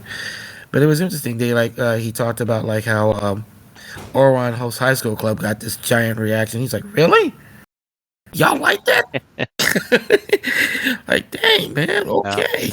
Um, I was surprised that there are even some cheers for Wolf's Rain. yeah, that thing's had a big following. I think it was it Kawamoto yeah, it was Kawamoto Yeah. specifically said, like, he was really happy that people remembered that show. That was really like one of his most personal shows after doing Bebop, yeah. And he's like happy as hell. Um, and also, and I honestly, when they started talking, they talked about the Metallic Rouge, and I honestly had not heard about it. I just, Me neither. yeah, I had not heard nothing about it. And then he talked about one person in particular who I was like, okay, yeah, you got somebody really good for this. It's gonna be the supervising editor, I think, is Yutaka Izubuchi. Uh, Man has been creating excellent mech stuff from primarily. I've known him for creating the mech of Mobile Police Pat Labor, like that guy. But he also, Oh, yeah, he also had done Gundam 0080. I was like, oh damn, he had some really good mech treatment here. He and Kawamoto have had this really good relationship for a very long time, and that's more or less how it got. Apparently, Izubuchi is actually this new show is originally his idea, and it's like, okay, basically story where artificial humans exist with natural humans and that type of thing. So I guess a Blade Runner type situation to an extent, except Blade Runner they kill artificial humans. Okay, my bad.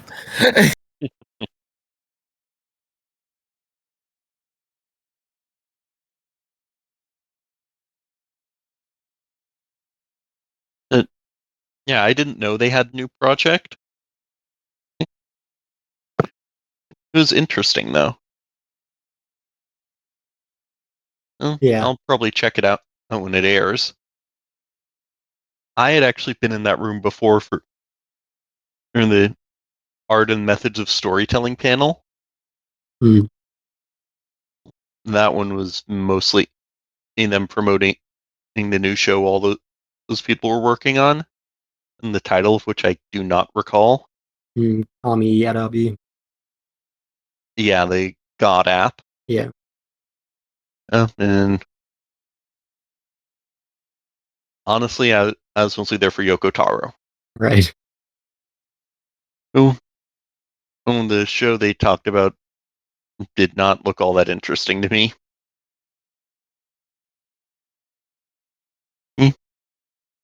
Yoko Taro is always entertaining.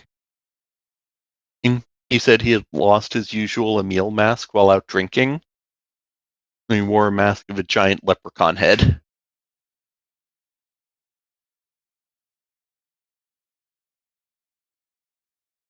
Which is very Yoko Taro.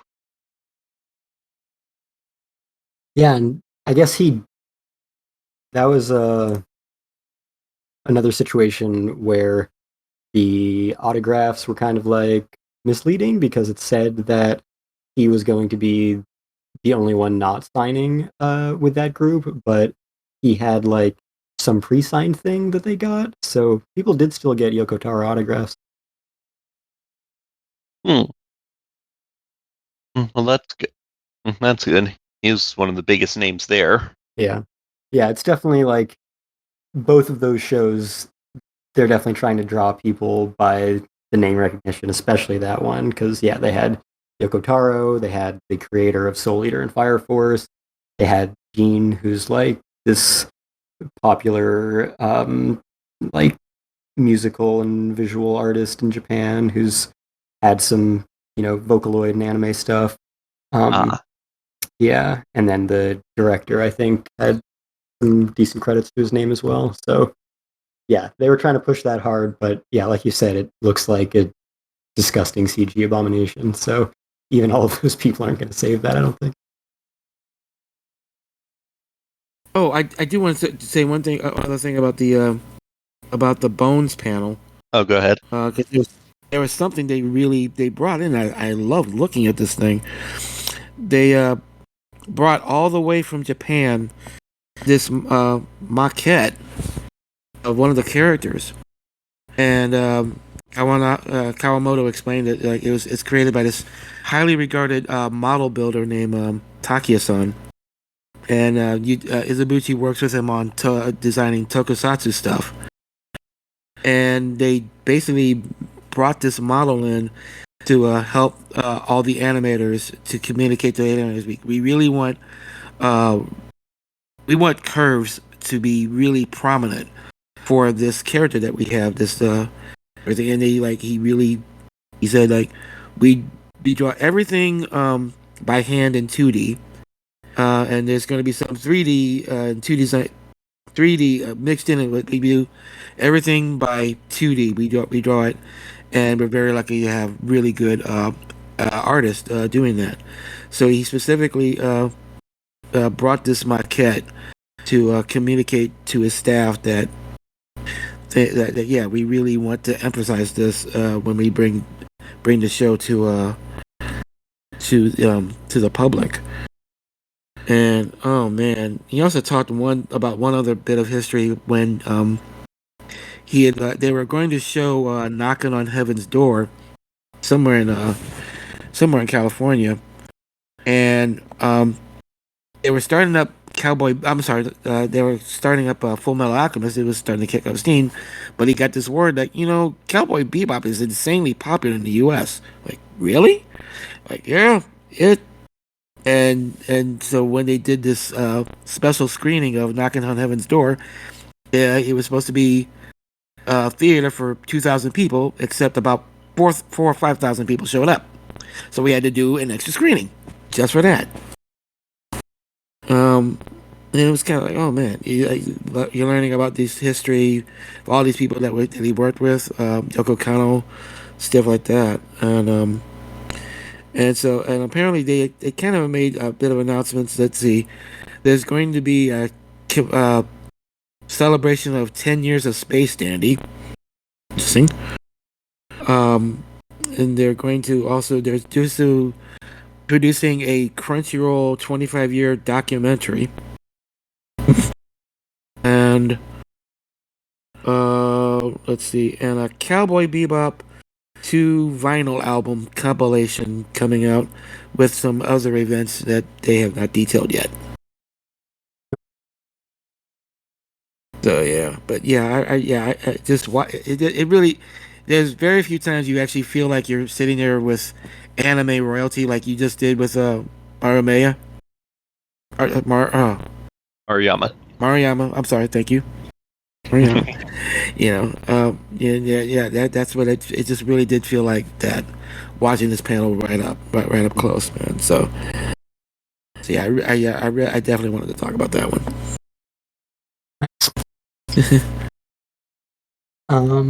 Yeah. Yeah, I think I talked about most of the stuff I went to, most of the stuff I didn't go to, most of the stuff I tried to go to. Obviously, there's a Horimiya panel on the last day. It was kind of the only thing on the last day. Yeah, it was fun. They had the director there, and one of the lead voice actors, so that was cool. They did like they do a few live readings in the panels I was going to. This one they had like the whole scene just with the one character's voice removed, so you got to like experience the full scene and get the translation and everything. So that was kind of a cool way of doing that. Hey. Yeah, so that was good. Yeah, obviously, I make my schedule for these cons, and this one is, of course, the most extreme. There's just so much going on at all times that I want to go to. I want to go to all the things that you guys talked about. I want to go to so many that none of us talked about and that none of us went to. And it's impossible not only because they're all going on at the same time, but because you need to be camped in a specific spot or in line for hours. So you just need to like forego everything except the absolute top priorities. So that is the AX reality. So that's basically what I managed to get to.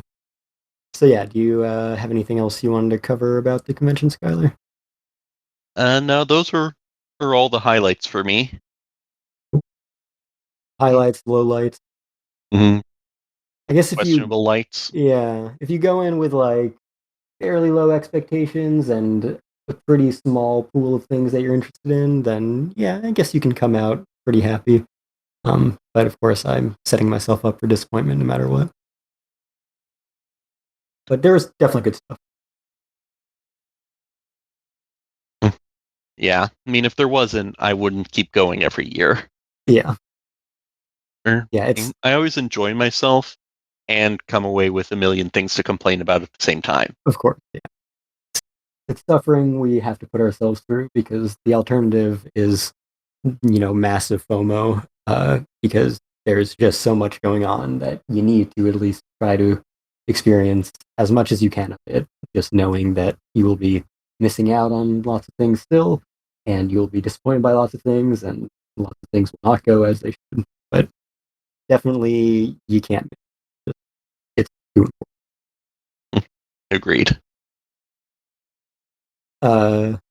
Okay, well, Darius keeps dropping out. Mm-hmm. So yeah, we can wrap things up. Do you have any recommendation? Well, for currently airing, in Zom 100, Yeah. Did you see any of the stuff about that at the convention? I didn't. Yeah, me neither. But yeah, that was the hardest I laughed up at any premiere this season. Yeah. And then, if you like Shonen and Bleach, current season of Bleach is basically as entertaining as it gets. And what about you? Uh, yeah, I don't know that I have any recommendations. I mean, we'll talk about the new season next episode. But in terms of like physical releases, I don't think there's been anything all that important since our last episode. So yeah, I think I'm good on recommendations. I will say for Zom 100, yeah, I after I watched that first episode, I kind of wish that I had gone to some of that stuff at AX, especially like they had the artist of the manga there for autographs and stuff. So a lot of my friends got that even though they weren't into the series yet, and I guess I kind of wish that I did as well because yeah, it turned out to be a really good first episode of the anime. Mm-hmm. Yeah, Looking forward to looking forward to how it goes from here. yeah.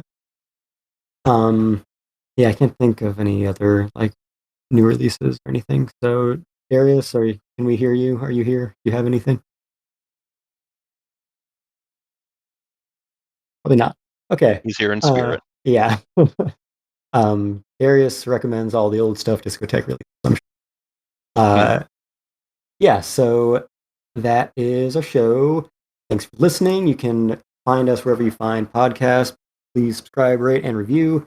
We are on Apple Podcasts, Google Podcasts, Spotify, SoundCloud, Stitcher, iHeartRadio, Alexa, Amazon Music, fandompost.com. You can find us on social media. We're still on Twitter and Facebook, and only Twitter and Facebook. I have no idea what social media is going to look like in the rest of the year, but we are going with the old ones for now. So find us on there at Fandom Post Radio if you want to do any sort of social media interaction, following, sharing.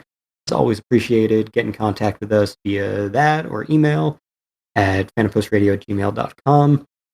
Yeah, you can find me on Twitter technically. I don't think it's related to everyone trying to leave Twitter, but I haven't really thought about Twitter in like months. So don't expect me to be posting there or looking at anything ever. But you can find me on fanpost.com. Like I mentioned, I had a little brief interview with Masao Maruyama about Pluto at Anime Expo, and I wrote a little bit about him and his career around that as well. So check that out, and I've started reviewing some of the season simulcast. So I did just write up my review of Zom 100 yesterday, so you can go read that. And yeah, I did the first episode of Undead Girl Murder Farce. So I don't know if I will review every episode of that, but first one is up. So yeah, that's me. You can find me on Twitter at VideoGameP3 for as long as Twitter continues to exist. You can find my writing fandompost.com, pieceofanime.com when I remember to update, and in Crunchyroll features. Nice. Darius, you hear ya? Maybe. And you can find Darius. You can Google him. Darius Washington. He's on Twitter somewhere. He writes for us too. Find him around. He likes to tell people that you can find him on Facebook, which most people don't publicly advertise. But yeah, you can find me on Facebook too, I guess. There's probably no other Kestrel Swifts on there, so sure. You want to stalk me? Yeah, you can find me there too. See my blank profile and everything. Yeah. So that is our show about Anime Expo and all that news. We will be back sometime in the next few weeks, probably talking about this new season, all the new stuff it has to offer. So yeah, until then, go read our stuff, catch up on past episodes, follow us, and all that good stuff. See you next time.